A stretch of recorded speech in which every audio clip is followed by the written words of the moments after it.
Hello everyone, welcome back to my YouTube channel. This is Kashish मिंद्रता।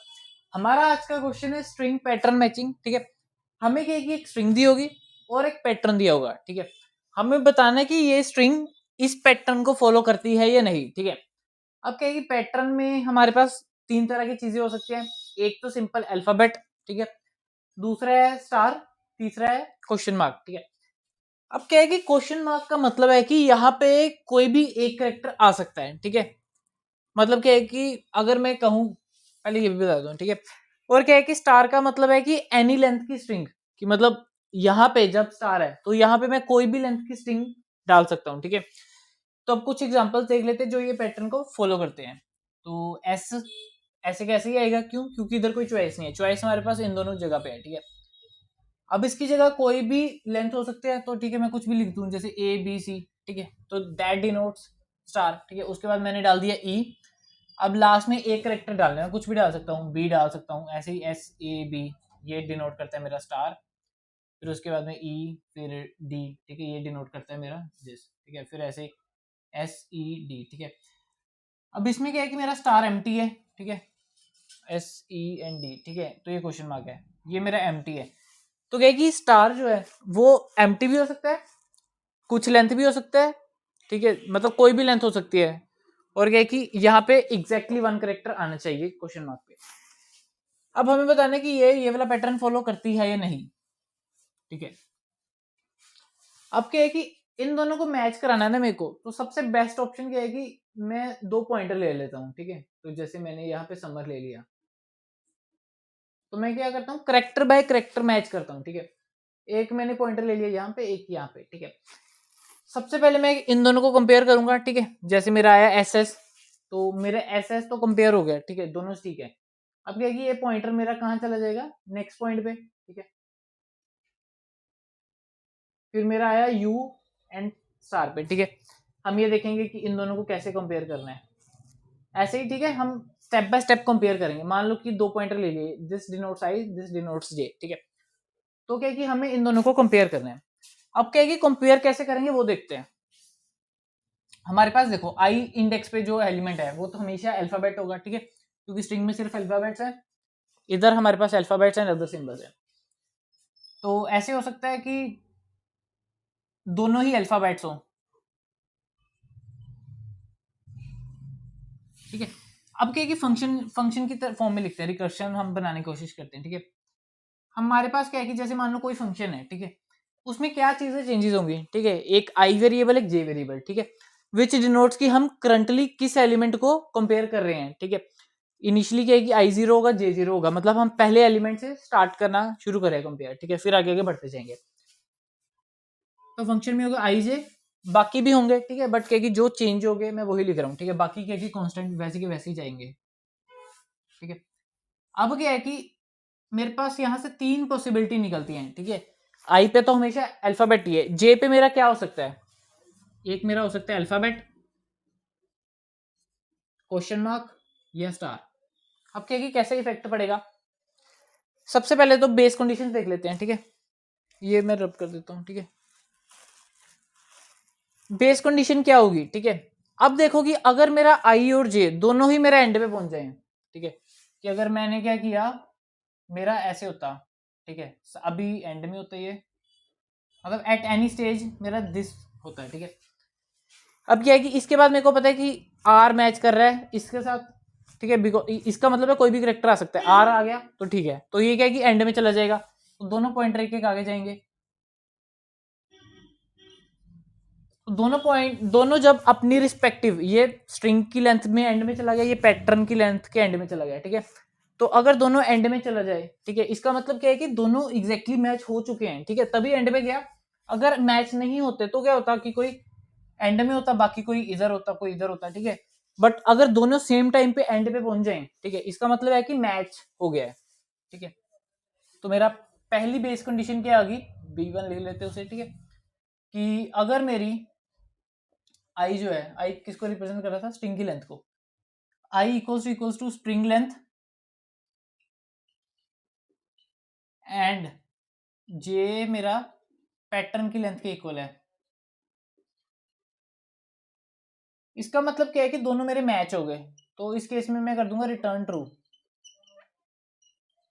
ठीक है, दूसरी मेरी बेस कंडीशन क्या होगी, और मेरी बेस कंडीशन क्या हो सकती है कि अगर कोई एक मेरा एंड पे पहुंचे, ठीक है, हो सकता है कि आई एंड पे पहुंच जाए, हो सकता है कि जे एंड पे पहुंचे। ठीक है, अब क्या कि आप कहोगे कि कोई भी अगर एक एंड पे पहुंच गया, दूसरा एंड पे नहीं पहुंचा, तो रिटर्न फॉल्स करो, बट ये नहीं है। यहां गलती कहां आती है मैं बताता हूं। ठीक है,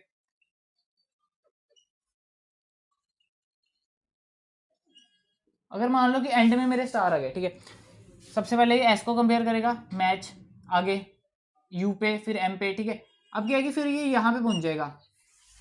ठीक है, अब क्या है कि मेरा स्ट्रिंग तो खत्म हो गई है, बट पैटर्न खत्म नहीं हुआ। ठीक है, अब क्या है कि बट ये दोनों मैच हो रहे हैं, क्यों? क्योंकि this represent zero length, this represent zero length, this represent zero length. ठीक है, अगर तीनों जीरो लेंथ को मैं लूंगा तो ये एग्जैक्टली फिर मैच हो जाएगा। ठीक है, अब मेरे को क्या देखना है कि अगर मेरा स्ट्रिंग के एंड में पहुंच गया, ठीक है, तो क्या है कि अगर मेरा आई एंड में पहुंच गया, तो जो मेरा जे है, from that position to end of that pattern सारे स्टार होने चाहिए। ठीक है, अगर कोई भी स्टार नहीं आया, मतलब अगर मेरा दिस आ गया या अल्फाबेट आ गया, दैट डिनोट्स की एटलीस्ट वन करेक्टर तो आना ही है इधर। बट क्या कि इधर खत्म हो गया, तो इधर मेरा I can't afford to have extra character so that they match. तो क्या कि मैं चेक करूंगा कि अगर ये सारे एंड तक, मतलब पैटर्न की लेंथ तक मेरे सारे ही स्टार हैं, तो मैं रिटर्न ट्रू करूंगा कि फिर मैं कह सकता हूं कि मैच हो गया, नहीं तो नहीं। तो मैं सेकंड बेस कंडीशन क्या आ गई कि मेरा अगर ऊपर में क्या करेगा, दोनों चेक करेगा सेम है कि नहीं। तो अगर ये वाली मेरी कंडीशन ट्रू हो रही है, इसका मतलब है कि पैटर्न की लेंथ अभी नहीं पहुंची, पैटर्न एंड पे नहीं हुआ। ठीक है, अगर मैं मेरी ये चीज आई कि आई एंड पे पहुंच चुके, जे एंड पे नहीं पहुंचा, ठीक है, ये लिखने की जरूरत नहीं है कि जे एंड पे नहीं पहुंचा। ठीक है, क्योंकि अगर ये मेरी कंडीशन ट्रू हो, अगर जे भी एंड पे पहुंचा होता तो मैं पहले ही इधर से रिटर्न हो चुका होता। तो अब इसमें क्या करूंगा, मैं चेक करूंगा इफ ऑल स्टार फ्रॉम जे। ठीक है, तो मैं अगर ऑल स्टार फ्रॉम जे है, ठीक है, तो क्या है कि मैं रिटर्न ट्रू कर दूंगा, नहीं तो मैं रिटर्न फॉल्स कर दूंगा। ठीक है, तो ये मेरी सेकंड बेस कंडीशन होगी। मेरी थर्ड बेस कंडीशन क्या आएगी, और मेरी कोई बेस कंडीशन हो सकती है, और मेरी हो सकती है कि अगर मेरा सिर्फ अब जे एंड पे पहुंच जाए। ठीक है, मान लो कि इस कंडीशन में जे एंड पे पहुंच गया, ठीक है, अब आई एंड पे नहीं पहुंचा, जे एंड पे पहुंच गया, मतलब क्या है कि आई आई के साथ अब कोई मैच करने वाला करेक्टर नहीं है। ठीक है, तो उस केस में तो हमेशा ही फॉल्स होगा। ठीक है, कि अगर मतलब मान लो ये फर्स्ट पे होता तो ये जे एंड पे होता, तो क्या कि अभी मैच करने वाले हमारे करेक्टर पड़े हैं, बट पैटर्न खत्म हो गया है, दैट मीन्स हमें फॉल्स करना पड़ेगा रिटर्न। अगर जे मेरा अब पैटर्न की लेंथ पे पहुंच गया है, तो मैं रिटर्न फॉल्स कर दूंगा। ठीक है, तो ये तीन बेस कंडीशंस होंगी, और कोई तो नहीं लग रही। ठीक है, अगर और कोई बेस कंडीशन होगी तो हम देखते हैं। अब क्या कि हम ये देखते हैं कि कैसे आगे बढ़ाना था। ये बेस कंडीशंस होगी, ठीक है, फंक्शन में, ये फंक्शन के स्टार्टिंग में बेस कंडीशंस होगी। फिर उसके बाद क्या कि मैं चेक करूंगा कि आई एंड जे कौन कौन सी पोजीशन पे हैं। ठीक है, अब क्या कि अगर आई एंड जे दोनों ही मेरे अल्फाबेट हुए, आई तो अल्फाबेट हो गई, ठीक है, जे पे भी मेरा अल्फाबेट है, तो मैं क्या है कि चेक करूंगा कि मैच है कि नहीं उस पॉइंट पे। ठीक है, मान लो कि अगर इधर सी होता, तो मेरे को आगे देखने की जरूरत ही नहीं थी, क्योंकि मेरा पहला करेक्टर ही मैच नहीं हुआ, तो क्या कि पैटर्न मैच ही नहीं होगा। तो मैं देखूंगा मैच है कि नहीं। अगर तो मेरा मैच है, ठीक है, अगर तो मेरा मैच है, तो मैं क्या है कि नेक्स्ट पोजीशन पे चल जाऊंगा, क्या है कि मैं दोनों को इंक्रीमेंट करूंगा। ठीक है, मेरा एस मैच हो गया, तो क्या है कि मैं दोनों नेक्स्ट पे चला जाएगा। तो अगर तो मेरा मैच हो गया, दोनों नेक्स्ट का मतलब है कि मेरे दोनों पॉइंटर एक आगे बढ़ गए, तो रिकर्सिव रिलेशन क्या बनेगा, इस कंडीशन में मैं कॉल करूंगा I plus one and J plus one को। ठीक है, अगर मेरा मैच नहीं हुआ तो मेरे को आगे जाने की जरूरत ही नहीं है, मैं वहीं से रिटर्न फॉल्स कर दूंगा। ठीक है, तो इधर लिख देता हूँ नो, इधर रिटर्न फॉल्स। ठीक है, इस केस में हम क्या करेंगे, रिटर्न नेक्स्ट करेक्टर। ठीक है, कि मतलब यहां तक तो मैच हो गया, अब रिटर्न करेंगे हम I plus one and J plus one, ये वाला फंक्शन, इसमें से हम ये रिटर्न कर देंगे जो इसकी वैल्यू आएगी। नेक्स्ट है ये, इसमें क्या है कि हम मैच चेक नहीं करेंगे। इसमें क्या था, हम चेक कर रहे थे कि अगर मैच है तो हम कॉल कर रहे थे दोनों को नेक्स्ट पोजीशन पे। बट इस केस में हमें मैच देखना ही नहीं है, क्योंकि अगर आई करेक्टर एग्जिस्ट करता है, जे करेक्टर एग्जिस्ट करता है, वो कैसे पता चलेगा, बेस कंडीशन अगर कोई फॉलो नहीं हुई। तो इसका मतलब है कि अगर दिस है तो मैं क्या है कि दोनों को आगे कर दूंगा, ठीक है। अगर मेरा होता सैम, लेट्स से दिस, ठीक है, तो मेरा क्या है कि एक आ गया क्वेश्चन मार्क, एक आ गया ए पे, ठीक है। तो मैं ये है कि दोनों को आगे कर दूंगा, ठीक है। मेरे को पता है कि एक एक करेक्टर, तो ये इसको एक ही करेक्टर रिप्रेजेंट करता है। तो इस केस में मैं चेक नहीं करूंगा, इस केस में डायरेक्टली मैं कॉल कर दूंगा, ठीक है। अब पंगा इसका है, ठीक है। अब क्या है कि इसके लिए मैं सारे सारे जितने भी पॉसिबिलिटीज है वो सारे चेक करूंगा, ठीक है। अब क्या है कि इस केस में जो है मेरा ये जो एस्टेरिक है, ये रिप्रेजेंट कर रहा है मेरी 3 लेंथ को, ठीक है। तो जैसे इन इन दोनों के केस में मेरे को रेफरेंस रिलेशन बनाया मैंने, ठीक है, कि अगर ये चीज आई तो ये कॉल करनी, ये चीज आई तो ये कॉल करनी। वैसे ही मेरे को इस केस में डिसाइड करना है कि मेरे को कॉल क्या करनी है, ठीक है। अब क्या है कि इस केस में मेरी कोई सिंगल कॉल नहीं होगी, ठीक है। क्यों? क्योंकि मैं अगर आई को आगे बढ़ा देता हूं, ठीक है, जैसे इस केस में था, मैं अगर आई को आगे बढ़ा देता, ठीक है, अगर मैं आई को आगे बढ़ा देता, जे को नहीं बढ़ाता, तो इसका मतलब क्या था कि मैंने अभी स्टार को एक लेंथ कंसीडर कर ली है, ठीक है। Then I am going to consider another length, कि अब अगर मैंने आई को एक आगे बढ़ा लिया था, ठीक है, आई प्लस प्लस जे वैसे का वैसे, ठीक है। इसका मतलब है कि जे तो वही रहा, बट क्या है कि मैंने स्टार को एक लेंथ कंसीडर कर लिया है, ठीक है। फिर अगर मैं सेम करूंगा आई प्लस प्लस जे, तो मैं, इसका मतलब क्या है कि मैं उसको 2 लेंथ कंसीडर कर ली है, ठीक है। तो यहां से मेरी 2 लेंथ होगी, ठीक है। ये आई इधर है, नहीं आई आगे पहुंच गया, ठीक है। यहां से मेरी 2 लेंथ कंसीडर होगी, ठीक है। फिर इधर से सेम, इसके बाद से मैं क्या करूंगा, इसके बाद से फिर मैं आई को इंक्रीमेंट किया, ठीक है। तो मेरा क्या बन गया, दिस वन, ठीक है। अब मेरे को पता है कि जो स्टार था मेरा 3 लेंथ का रिप्रेजेंट कर रहा था, तो मैंने 3 बार इसको इसको आगे बढ़ाया, ठीक है। जे को कुछ नहीं किया, बट मेरे को पता है कि अब मेरे को जे को आगे करना पड़ेगा, ठीक है। क्यों? क्योंकि अब देखो ये 3 करेक्टर्स कवर हो चुके हैं, ठीक है। तो मैंने अगर ऑब्जर्वेशन से देखा था 3 ही करेक्टर्स है, अब मेरे को जे को आगे बढ़ाना पड़ेगा, ठीक है। मतलब क्या है कि इस केस में हम डिसाइड नहीं कर पाएंगे कि हमें आई को आगे बढ़ाने के जे को, ठीक है। अगर जे को आगे बढ़ा दिया तो वो क्या है कि 0 लेंथ होगी, ठीक है। बट अगर आई को आगे बढ़ा दिया तो वो सम लेंथ हो गई, कि जैसे मतलब अभी 0 लेंथ थी, इधर 1 लेंथ होगी, फिर अगर आई को बढ़ाया तो 2 लेंथ होगी, फिर 3 होगी, ठीक है। फिर जैसे ही मैंने जे को बढ़ाया, तब क्या है कि उतनी लेंथ जो मैंने बढ़ाई है उतनी पार्ट की लेंथ होगी। मतलब अगर मैं ये 2 स्टेप करता कि 2 बार पहले आई प्लस प्लस कर दिया, फिर जे प्लस किया, इसका मतलब है कि मैंने स्टार को 2 लेंथ दी है, ठीक है। मतलब क्या है कि मैं कहना क्या चाह रहा हूं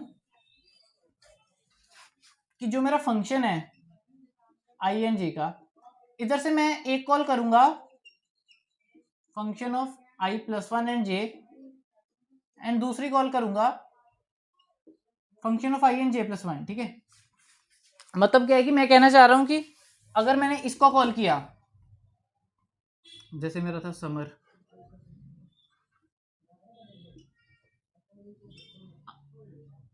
अब अगर तो मैंने आई को प्लस प्लस किया, ठीक है, इसका मतलब क्या है कि मैं सोच रहा हूं कि जो एस्टेरिक है ना, जो स्टार सिंबल था, स्टार सिंबल, ठीक है, उसकी वो किसको रिप्लेस कर रहा है, ग्रेटर देन 0 लेंथ को, ठीक है।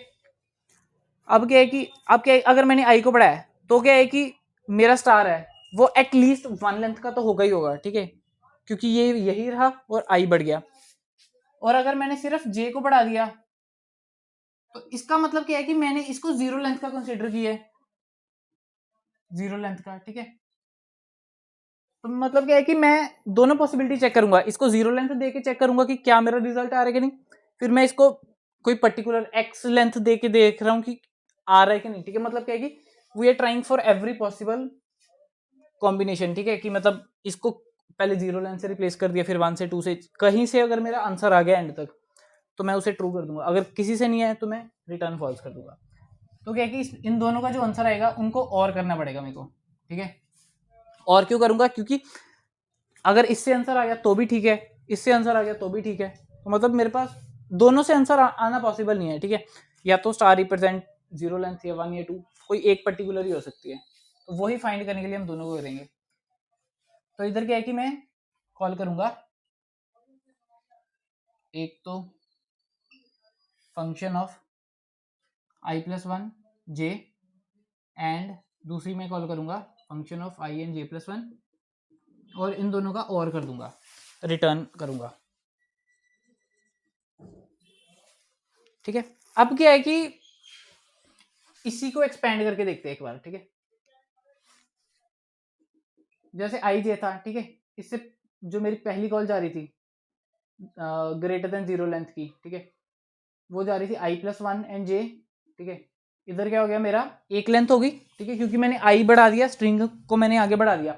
इसका मतलब क्या है कि अब एटलीस्ट वन लेंथ हो गया करेक्टर का, स्टार करेक्टर का, ठीक है। अगर मैंने आई जे प्लस वन कर दिया तो इसका मतलब क्या है कि जीरो लेंथ। अब क्या है कि स्टार तो है नहीं, तो ये आगे प्रोसीड नहीं करेगा, बट ये वाला प्रोसीड करेगा। मान लो कि आगे भी स्टार होता है, ठीक है, तो ये आगे कैसे जाएगा, अब इधर क्या आ जाता आई प्लस टू जे, ठीक है, इधर क्या आ जाता आई प्लस वन, वैसे क्या वैसे ही राइट साइड में जाते जे में प्लस कर रहे थे, इसके लेफ्ट साइड क्या आएगा I plus one J plus one, और इसका राइट साइड क्या आएगा right call I and J plus two. अब देखो इसमें क्या है कि हमको सेम चीज बार बार कैलकुलेट करनी पड़ रही है इस केस में, ठीक है।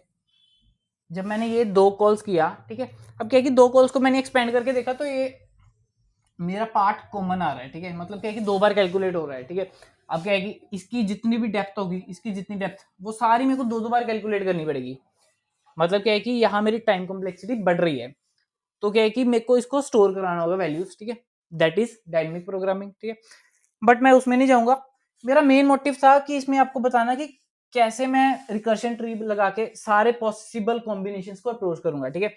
ऑब्वियसली कि मतलब इससे टाइम कॉम्प्लेक्सिटी बहुत आएगी, ठीक है, तो ये मेरा टीएल ही देगा, ठीक है। बट क्या है कि मैंने इसका कोड में इसकी मेमोराइजेशन की है, ठीक है, और क्या है कि इसको डायनेमिक प्रोग्रामिंग में कन्वर्ट किया है, तो वो मैं अभी नहीं बताऊंगा कि कैसे मैंने कन्वर्ट किया है, तो वो जब डायनेमिक प्रोग्रामिंग आएगा तो इस क्वेश्चन को दोबारा एक्सप्लेन करूंगा, ठीक है। तो मैंने दोनों कोड बनाए हैं। पहला कोड जो मैंने सिंपल ये वाला आपको जो रिलेशन बताया, ठीक है, इससे मैंने करके बताया, ठीक है। फिर इसी कोड में ये जो वैल्यूज मेरी दो बार कैलकुलेट करनी पड़ रही है, दो बार ना करनी पड़े, मैंने एक बार स्टोर कर ली, ठीक है। तो वो स्टोर करके मैंने जब दोबारा मैं रन करूंगा तो वो मेरा एक्सेप्ट होगा, ठीक है। तो दोनों कोड है, पहले देखना कि कैसे सिंपल में हम रिकर्शन लगाते हैं, ठीक है, फिर उसके बाद कैसे हम कन्वर्ट करते हैं ताकि हमें सेम चीज बार बार कैलकुलेट ना करनी पड़े, ठीक है। अगर तो वो समझ लगेगा, ठीक है, जिसको डीपी थोड़ी बहुत आती है तो वेल एंड गुड, ठीक है, नहीं तो ये क्वेश्चन मैं दोबारा डीपी में भी करूंगा, ठीक है। So this was all about this video, okay, meet you in the next video.